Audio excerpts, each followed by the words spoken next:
My name's Ruth Goudy, and me and my husband set up a nursery here on an open field about 24 years ago now.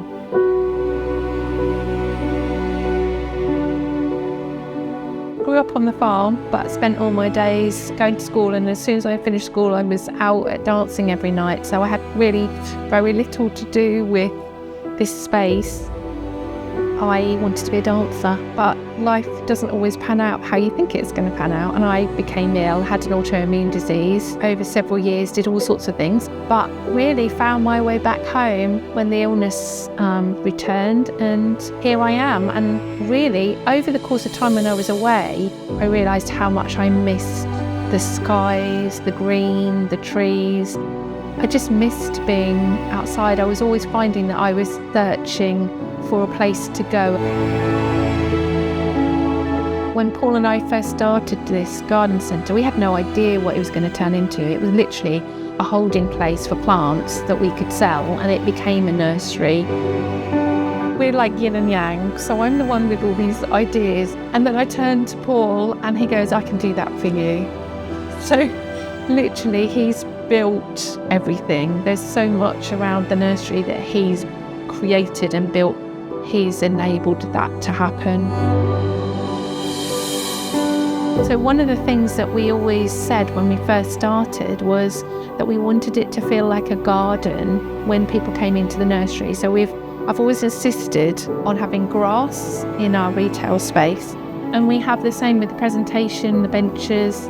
We want it to feel as if they're borders. We're not just putting out things for the supermarket, because we grow so much ourselves. And we have our potting shed in the middle of the retail area for a reason. We've chosen that so that people can see us working and kind of get to understand that connection that we're lucky enough to have every day.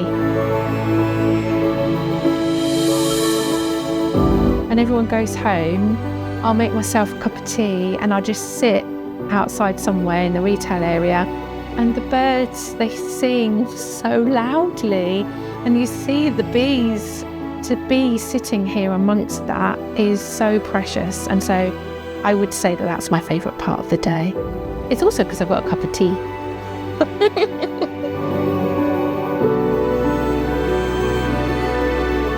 One of the things I love most about my job is the people that come into the nursery, and we forge relationships with people because they come in every single week. Some people come in several times a week, and we have other types of regulars that come once a year, but they always come once a year to get their Christmas tree, for instance, and I've watched their children grow, and now they're young people in their own right coming and buying their own Christmas tree.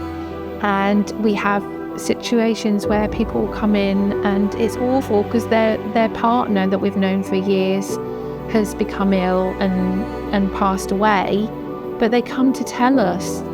That to me is more important than anything.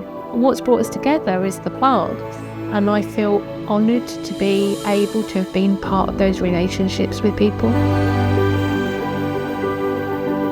I really would like my legacy to be more than gardening, which sounds a little bit out of myself, but I don't mean it in that way. I mean that when they've come here, that they have felt good, that they leave here feeling better, and that they know that they are in a place where they are welcome and loved.